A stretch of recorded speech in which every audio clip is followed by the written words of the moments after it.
अरविंद केजरीवाल, ये नाम अब आए दिनों किसी न किसी विवाद से जुड़ा हुआ सुनाई देता है। ये बात तो आप सभी को बेहद अच्छे से मालूम होगी कि ये नाम दिल्ली के सीएम अरविंद केजरीवाल का है।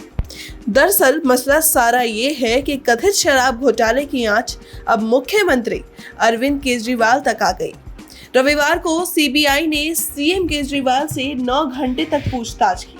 सीबीआई दफ्तर से निकलने के बाद रविवार रात केजरीवाल ने मीडिया को बताया, मुझसे 56 सवाल पूछे गए, मैंने सभी के जवाब दिए। जैसा कि पहले भी कह चुके हैं, हमारे पास छिपाने को कुछ नहीं। ये पूरा शराब घोटाला फर्जी और घटिया राजनीति से प्रेरित है। हम मर जाएंगे लेकिन ईमानदारी से समझौता नहीं करेंगे। वहीं रविवार को जिस समय सीबीआई दफ्तर में सीएम केजरीवाल से पूछताछ चल रही थी, तब आम आदमी पार्टी ने आशंका जताई थी कि उन्हें गिरफ्तार भी किया जा सकता है। इसे लेकर पार्टी ने देर शाम इमरजेंसी मीटिंग भी बुलाई। हालांकि सीबीआई ने पूछताछ के बाद केजरीवाल को वापस भेज दिया। हालांकि इन सब के बीच सवाल ये भी उठता है कि क्या किसी मुख्यमंत्री को गिरफ्तार किया जा सकता है, और अगर हाँ तो कब और कैसे किया जा सकता है, कानूनी प्रावधान क्या है। आइए अब जरा इस बारे में भी बात कर लेते हैं। दरअसल मुख्यमंत्री को कब गिरफ्तार किया जा सकता है, इस बारे में हमें थोड़ा डिटेल में जानना होगा। कोड ऑफ सिविल प्रोसीजर की धारा 135 के तहत प्रधानमंत्री, केंद्रीय मंत्री, लोकसभा और राज्यसभा के सदस्य, मुख्यमंत्री, विधानसभा और विधान परिषद के सदस्यों को गिरफ्तारी से छूट मिली। ये छूट सिर्फ सिविल मामलों में है, क्रिमिनल मामलों में नहीं। आपको बता दें, इस धारा के तहत संसद या विधानसभा या विधान परिषद के किसी सदस्य को गिरफ्तार या हिरासत में लेना है तो सदन के अध्यक्ष या सभापति से मंजूरी लेना जरूरी है। धारा ये भी कहती है कि सत्र से 40 दिन पहले, उस दौरान और उसके 40 दिन बाद तक ना तो किसी सदस्य को गिरफ्तार किया जा सकता है और ना ही हिरासत में लिया जा सकता है। इतना ही नहीं, संसद परिसर या विधानसभा परिसर या विधान परिषद के परिसर के अंदर से भी किसी सदस्य को गिरफ्तार या हिरासत में नहीं ले सकते, क्योंकि अध्यक्ष या सभापति का आदेश चलता है।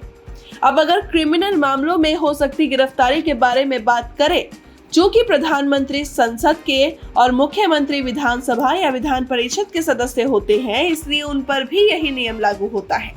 ये छूट सिर्फ सिविल मामलों में मिली है, क्रिमिनल मामलों में नहीं। यानी क्रिमिनल मामलों में सांसद के सदस्य या विधानसभा के सदस्य या विधान परिषद के सदस्य को गिरफ्तार या हिरासत में लिया जा सकता है, लेकिन उसकी जानकारी अध्यक्ष या सभापति को देनी होती है।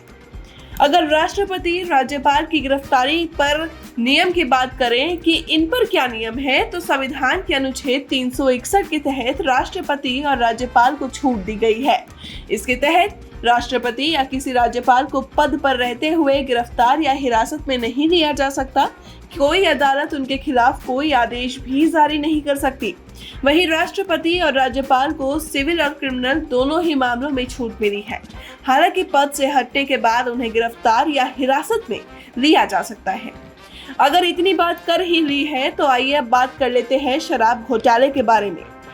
दिल्ली सरकार ने 17 नवंबर 2021 को नई शराब नीति यानी एक्साइज पॉलिसी 2021-22 लागू की थी। नई नीति के तहत शराब के कारोबार से सरकार बाहर आ गई और सब निजी हाथों में चला गया। 8 जुलाई 2022 को दिल्ली के मुख्य सचिव नरेश कुमार ने एलजीबी सक्सेना को रिपोर्ट सौंपी। रिपोर्ट में सिसोदिया पर आरोप लगा कि उन्होंने गलत मकसद के साथ नई शराब नीति तैयार की, लाइसेंसधारी शराब कारोबारियों को अनुचित लाभ पहुंचाया और तो और कथित तौर पर एलजी और कैबिनेट की मंजूरी लिए बगैर ही शराब नीति में अहम बदलाव भी कर दिए। मुख्य सचिव की रिपोर्ट के आधार पर एलजी ने सीबीआई जांच की सिफारिश की। 17 अगस्त 2022 को सीबीआई ने केस दर्ज किया। इसमें मनीष सिसोदिया, 3 पूर्व सरकारी अफसर, 9 कारोबारी और 2 कंपनियों को आरोपी बनाया गया। चूंकि मनीष सिसोदिया के पास एक्साइज डिपार्टमेंट था, इसलिए उन्हें दिल्ली के इस कथित शराब घोटाले में मुख्य आरोपी बनाया गया। कई बार पूछताछ के बाद सीबीआई ने 26 फरवरी को सिसोदिया को भी गिरफ्तार कर लिया। सीबीआई ने आरोप लगाया कि आबकारी मंत्री होने के नाते सिसोदिया ने मनमाने और एक तरफा फैसले लिए, जिससे खजाने को भारी नुकसान पहुंचा और शराब कारोबारियों को फायदा हुआ। मुख्य सचिव ने अपनी रिपोर्ट में आरोप लगाया कि कोविड का बहाना बनाकर मनमाने तरीके से 144.36 करोड़ रुपए की लाइसेंस फीस माफ कर दी गई। आरोप लगा कि एयरपोर्ट जोन में लाइसेंस धारियों को 30 करोड़ वापस कर दिए गए, जबकि ये रकम जब्त की जानी थी क्योंकि एयरपोर्ट अथॉरिटी ने दुकान खोलने की अनुमति नहीं दी थी।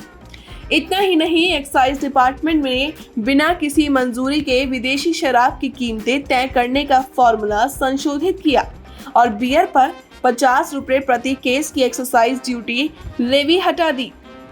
आरोप यही खत्म नहीं हुए। सिसोदिया पर यह भी आरोप लगा कि उन्होंने बिना किसी मंजूरी के एक्साइज ड्यूटी को 2 बार 1 अप्रैल से 31 मई और 1 जून से 31 जुलाई तक बढ़ा दिया। बहरहाल अब देखना ये होगा कि दिल्ली के सीएम अरविंद केजरीवाल पर सीबीआई की जो लटकी तलवार है उसका अंत क्या होता है।